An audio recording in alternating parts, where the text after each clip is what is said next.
आज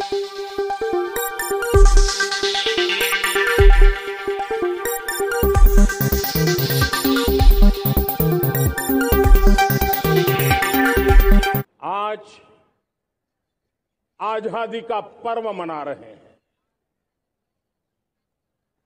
मैं देश के कोटि कोटि जनों को, देश और दुनिया में भारत को प्यार करने वाले, भारत का सम्मान करने वाले, भारत का गौरव करने वाले कोटि कोटि जनों को आजादी के इस महान पवित्र पर्व की अनेक अनेक शुभकामनाएं देता हूं। मेरे प्यारे परिवारजन, पूज्य बापू के नेतृत्व में असहयोग का आंदोलन, सत्याग्रह की मूवमेंट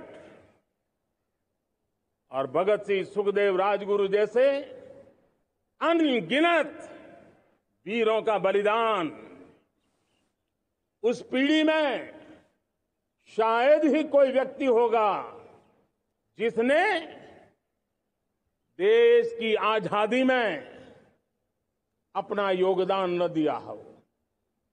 मैं आज देश की आजादी के जंग में जिन जिन ने योगदान दिया है, बलिदान दिए हैं, त्याग किया है, तपस्या की है, उन सबको आदरपूर्वक नमन करता हूं, उनका अभिनंदन करता हूं। आज 15 अगस्त महान क्रांतिकारी और अध्यात्म जीवन के ऋषितुल्य प्रणेता श्री अरबिंदो की 150वीं जयंती पूर्ण हो रही है। ये वर्ष स्वामी दयानंद सरस्वती के 150वीं जयंती का वर्ष है। ये वर्ष रानी दुर्गावती के 500वीं जन्मशती का बहुत ही पवित्र अवसर है, जो पूरा देश बड़े धामधूम से मनाने वाला है। ये वर्ष मीराबाई, भक्ति योग की सिरमौर मीराबाई के 525 वर्ष का भी ये पावन पर्व है। ये बार जो 26 जनवरी हम मनाएंगे, वो हमारे गणतंत्र दिवस की 75वीं वर्षगांठ होगी। अनेक प्रकार से अनेक अवसर, अनेक संभावनाएं राष्ट्र निर्माण में जुटे रहने के लिए पल पल नई प्रेरणा, पल पल नई चेतना, पल पल सपने, पल पल संकल्प, शायद इससे बड़ा कोई अवसर नहीं हो सकता। मेरे प्यारे परिवारजनों, पिछले कुछ सप्ताह नॉर्थ ईस्ट में, विशेषकर मणिपुर में और हिंदुस्तान के भी अन्य कुछ भागों में, लेकिन विशेषकर मणिपुर में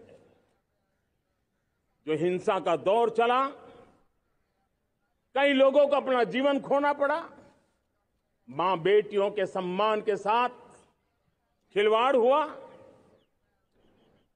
लेकिन कुछ दिनों से लगातार शांति की खबरें आ रही हैं। देश मणिपुर के लोगों के साथ है।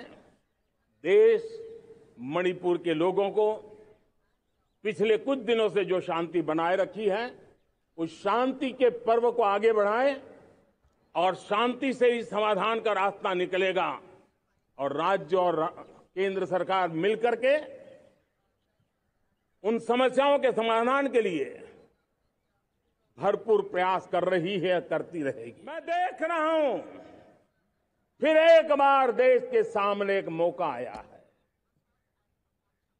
इस ऐसे कालखंड में हम जी रहे हैं, ऐसे कालखंड में हमने प्रवेश किया है और ये हमारा सौभाग्य है कि भारत के ऐसे अमृत काल में, ये अमृत काल का पहला वर्ष है, या तो हम जवानी में जी रहे हैं या हम मां भारती की गोद में जन्म ले चुके हैं। और ये कालखंड, मेरे शब्द लिख करके रखिए मेरे प्यारे परिवारजनों, इस कालखंड में जो हम करेंगे, जो कदम उठाएंगे, जितना त्याग करेंगे, तपस्या करेंगे, सर्वजन हिताय सर्वजन सुखाय, एक के बाद एक फैसले लेंगे, आने वाले 1000 साल का देश का स्वर्णिम इतिहास उससे अंकुरित होने वाला है। इस कालखंड में होने वाली घटनाएं आगामी 1000 साल के लिए इसका प्रभाव पैदा करने वाली है।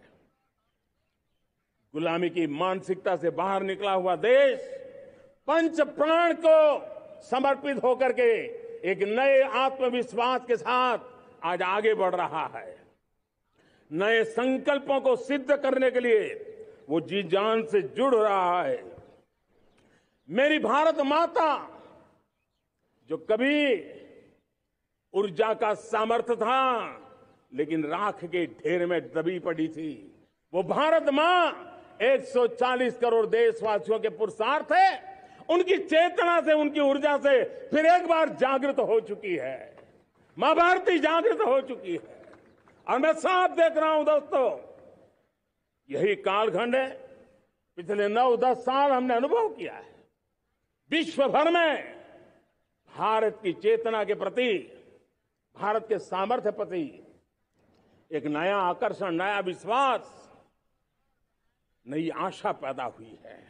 और ये प्रकाश पुंज जो भारत से उठा है, वो विश्व को उसमें अपने लिए ज्योति नजर आ रही है।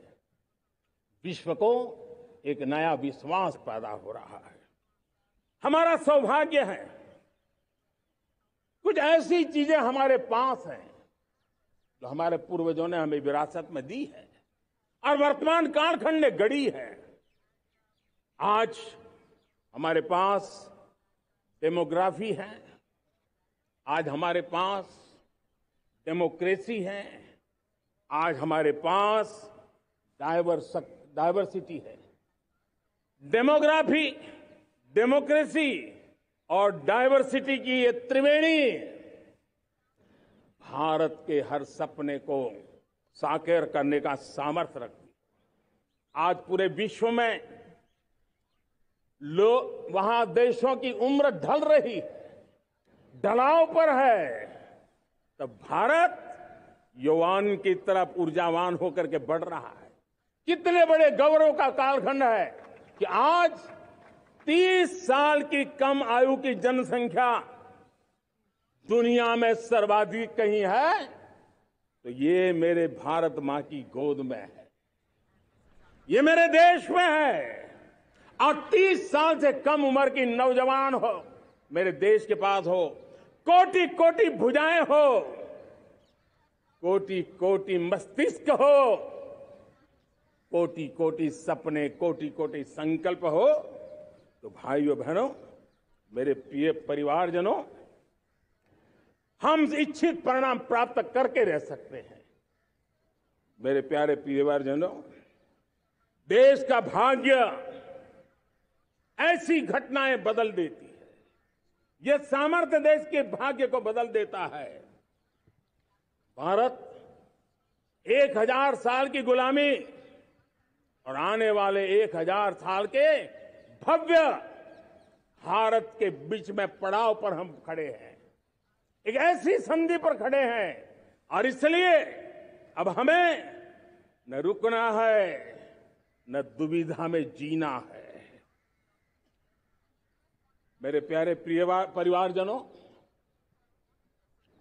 हमें खोई हुई उस विरासत का गर्व करते हुए, खोई हुई समृद्धि को प्राप्त करते हुए, हमें फिर एक बार, और ये बात मान के चले, हम जो भी करेंगे, हम जो भी कदम उठाएंगे, हम जो भी फैसला लेंगे वो अगले 1000 साल तक अपनी दिशा निर्धारित करने वाला है, भारत के भाग्य को लिखने वाला है। मैं आज मेरे देश के नौजवानों को, मेरे देश की बेटे बेटियों को ये जरूर कहना चाहूंगा, जो सौभाग्य आज मेरे युवाओं को मिला है, ऐसा सौभाग्य शायद ही किसी के नसीब होता है जो आपके नसीब हुआ है। और इसलिए हमें ये गंवाना नहीं है। युवा शक्ति पर मेरा भरोसा है, युवा शक्ति में सामर्थ्य है, और हमारी नीतियां, हमारी रीतियां भी उस युवा सामर्थ्य को और बल देने के लिए है। आज मेरे युवाओं ने दुनिया में पहले 3 स्टार्टअप इकोसिस्टम में भारत को स्थान दिला दिया है। विश्व के युवाओं को अचंभा हो रहा है भारत के इस सामर्थ्य को लेकर के, भारत की इस ताकत को देख करके। आज दुनिया टेक्नोलॉजी ड्रिवन है और आने वाला युग टेक्नोलॉजी से प्रभावित रहने वाला है, और तब टेक्नोलॉजी में भारत की जो टैलेंट है उसकी एक नई भूमिका रहने वाली है।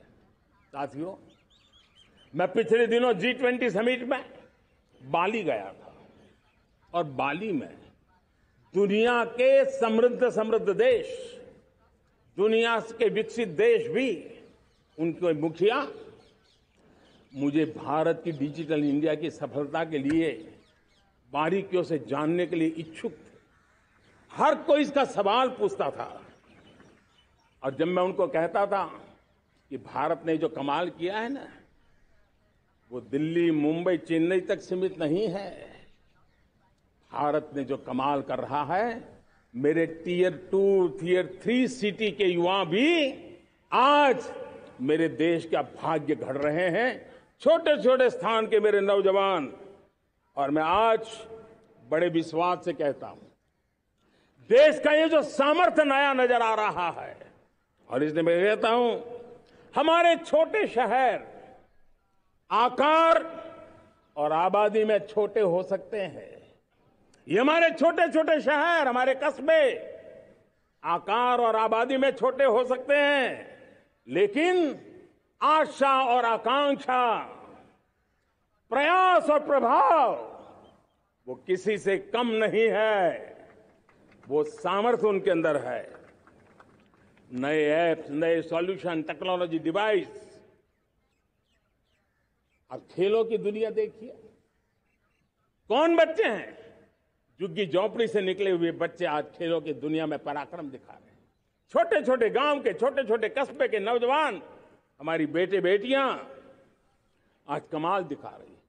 अब देखिए, मेरे देश की 100 जितनी स्कूल ऐसी हैं जहां के बच्चे सैटेलाइट बना करके सैटेलाइट छोड़ने की तैयारियां कर रही है।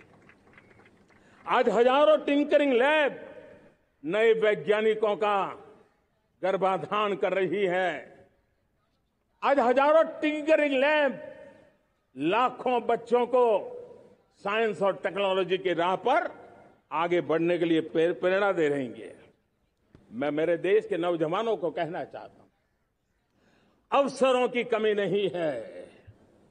आप जितने अवसर चाहेंगे, ये देश आसमान से भी ज्यादा अवसर आपने देने का सामर्थ्य रखता है। मैं आज लाल किले की प्राचीर से मेरे देश की माताओं, बहनों, मेरे देश की बेटियों को हृदय से अभिनंदन करना चाहता हूं। देश आज जब पहुंचा है, अब विशेष शक्ति जुड़ रही है मेरी माताओं बहनों के सामर्थ्य की। आज देश प्रगति की राह पर चल पड़ा है, तो मैं मेरे किसान भाई बहनों का भी अभिनंदन करना चाहता हूं। ये आप ही का पुरुषार्थ है, ये आप ही का परिश्रम है कि देश आज कृषि क्षेत्र में आगे बढ़ रहा है। मैं मेरे मजदूरों का, मेरे श्रमिकों का, मेरे प्रिय परिवारजन, ऐसे कोटि कोटि श्रमिकों को आज मैं नमन करता हूं, उनका अभिनंदन कर रहा हूं। देश आज जो आधुनिकता की ओर बढ़ रहा है, विश्व की तुलना करने वाले सामर्थ्य के साथ नजर आ रहा है, उसके पीछे मेरे देश के मजदूरों का, मेरे देश के श्रमिकों का बहुत बड़ा योगदान है। आज समय कहता है कि लाल किले की प्राचीर से मैं उनका अभिनंदन करूं, उनका अभिवादन करूं। और ये मेरे परिवारजन, 140 करोड़ देशवासी, मेरे इन श्रमिकों का, रेहड़ी पटरी वालों का, फूल सब्जी बेचने वालों का हम सम्मान करते हैं। मेरे देश को आगे बढ़ाने में, मेरे देश को प्रगति की नई ऊंचाई पर ले जाने में प्रोफेशनल्स की बहुत बड़ी भूमिका है, बढ़ती रही है। चाहे साइंटिस्ट हो, चाहे इंजीनियर्स हो, डॉक्टर्स हो, नर्सिस हो, शिक्षक हो, आचार्य हो, यूनिवर्सिटीज हो, गुरुकुल हो, हर कोई मां भारती का भविष्य उज्जवल बनाने के लिए अपनी पूरी ताकत से लगा हुआ है।